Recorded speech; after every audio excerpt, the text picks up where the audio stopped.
the 6 greatest freaks in nature currently in the NBA today. Now, I have to start off by mentioning that in the current NBA, guys like Kevin Durant, LeBron James, and Giannis are 3 of the biggest freaks of nature, but I already included them in my all-time version of this video that I did a while back, so I didn't include them here because I didn't want to repeat all the same stuff. But if you do want to hear about them and haven't seen that video already, after this is over, click the first link in the description to watch that video. But with that said, here's 6 of the other current freaks of nature in the league today, whether it's due to their athleticism, size, or a combination of the two. Starting with Zion Williamson, who's clearly one of the players most known for being a freak athlete today. And you can tell that just by looking at him and watching any of his highlights. But let's really break down what goes into him being a true freak of nature, and start with the fact that he really is a one-of-a-kind athlete that no other past or present player lives up to his combined size, strength, speed, and athleticism. And here's how he stacks up to some current and former NBA players who he's drawn comparisons to in terms of sheer size, play style, and potential. Shawn Kemp, Blake Griffin, LeBron James, and Larry Johnson are all just as athletic with similar body types to Zion, but none weigh as much as he does and are able to do exactly what he can. And as you can see, Charles Barkley matches up in stature almost exactly to Williamson, but even he said that was because he was fat, which is something Zion isn't.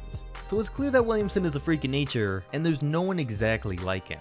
And the way that he got to the size he is just insane. The man has said that as a freshman in high school, he was a skinny 6'3" kid that weighed 175 pounds. And over the next 2 years, he proceeded to grow 5 inches and gain 100 pounds. Now, in any normal human body, that'd be a scary sight to see, but for Zion, it was really a superhuman experience, because the more his body grew, he was able to jump higher, run faster, and got stronger altogether. And it was all natural. It wasn't like he started hitting the gym 6 times a day. He didn't even realize he was 250 until he stepped on a scale as a junior, and was shocked because he said he didn't feel heavy at all and felt like a better athlete than ever. And with where he's at today, that'd be impressive enough for a player like him. But then you add in this 40-inch vertical and his ability to dunk from the free throw line, and all of this combined is really what puts him as probably the NBA's biggest freak of nature right now. The only concern with Zion Williamson going forward is how well his body can hold up.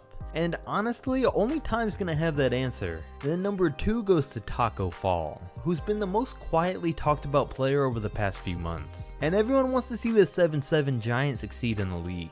Whether or not he'll do that is up to him, but he's nowhere short of the physical tools that are going to give him a chance. And Taco's definitely not a freak athlete or anything like that. I mean, he only has a 26-inch vertical, but we had to include him because, I mean, look at him. He's a freak of nature in every other sense of the phrase. You might have heard some of these numbers about him before, but if you haven't, here's how Taco stacks up to the 2 previous NBA Combine record holders for wingspan and standing reach. And keep in mind, Mo Bamba and Rudy Gobert's numbers were both thought of as mind-blowing when they came out. What's mind-blowing about Taco though is that with his 10'2" standing reach, he can basically dunk the ball without jumping.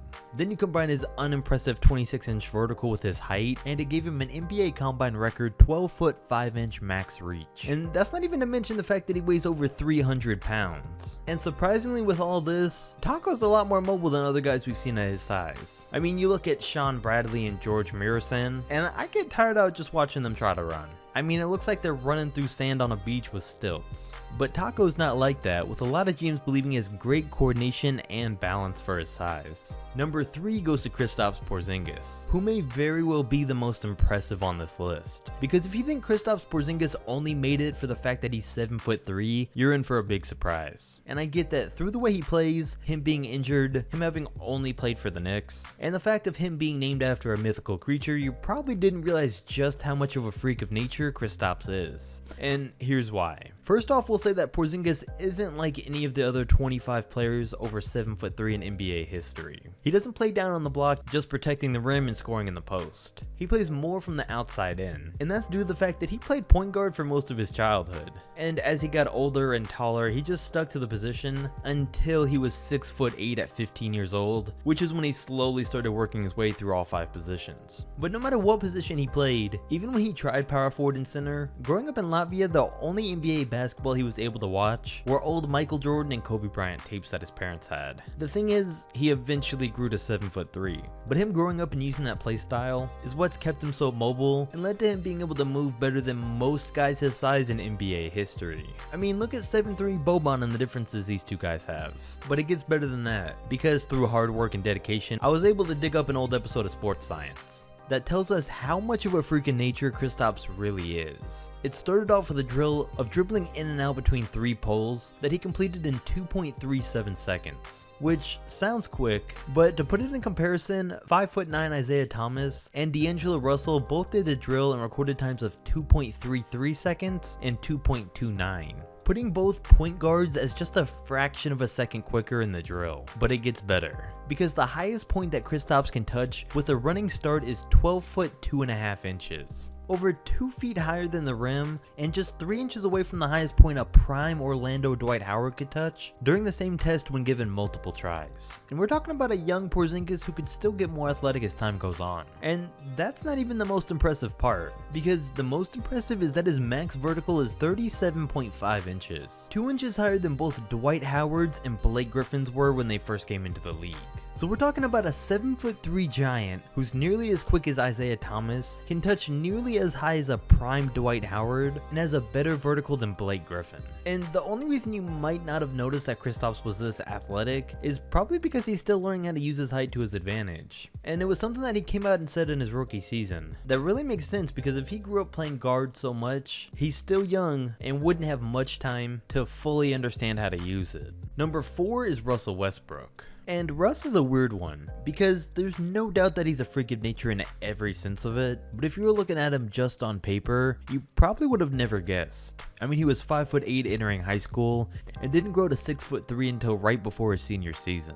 And then even coming into the league, none of his combine numbers were impressive, including his 36-inch vertical as a guard. But anyone who's ever seen him take the floor in college or the NBA knows that it's been clear that he's one of, if not the most pound-for-pound athletic player in NBA history.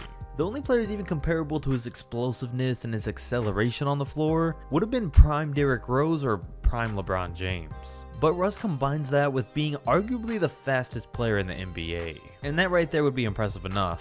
But then you think about how he can go from either going full speed to stopping on a dime and pulling up for a jump shot, or finishing at the rim with more intensity than anyone we've ever seen.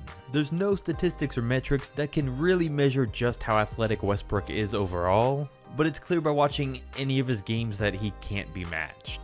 Even NBA GMs agree, with them voting him as the most athletic player in the league for the past 4 consecutive seasons. There's no doubt that he's one of the NBA's top athletes and freaks of nature. Number 5, Bol Bol. Bol Bol, son of former NBA player and 7'7" Manute Bol, was destined to be tall. And he's been a freak of nature ever since he was born. 6'5" in 7th grade, 6'10" by 14, and 7'2" by the time he was a senior in high school.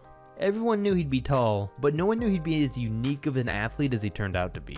Right now as a player, I'd say that his closest comparison is Kristaps Porzingis, but during the combine, he had nearly the same measurements as Rudy Gobert. And a person the size of Gobert shouldn't be able to do the things that Bol can do. He shouldn't be able to dribble as well as he can, he shouldn't have been able to shoot 52% from 3 the way he did in his 9 games for Oregon, and shouldn't be as quick on his feet as he is for a guy that's 7'2". And when you combine all of these things together into one player, it's what's made Bol Bol one of the most polarizing players in the world since his senior season in high school, and what's making him into one of the most diverse players currently in the NBA. Now, with the height he was given from his father, he was also given the challenge of having such a skinny frame, and this combined with his reported work ethic is what caused him to drop so low in the second round of the draft. But I mean, if he can work hard enough on the floor as well as in the gym to build muscle, Bol as a dude would be pretty scary if he started getting in the gym. But his potential as a basketball player could be even scarier.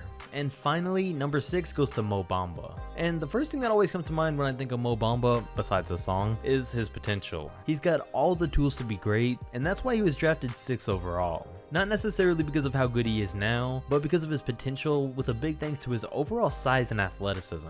And we already spoke about the fact that he has the largest wingspan and standing reach out of any recorded NBA player outside of Taco Fall, which is impressive enough. But then you add in the fact that a player of his size in the NBA Combine ran a faster 3/4 court sprint Durant, then Russell Westbrook, John Wall, Dwayne Wade, and Kemba Walker. And that makes him sound not human.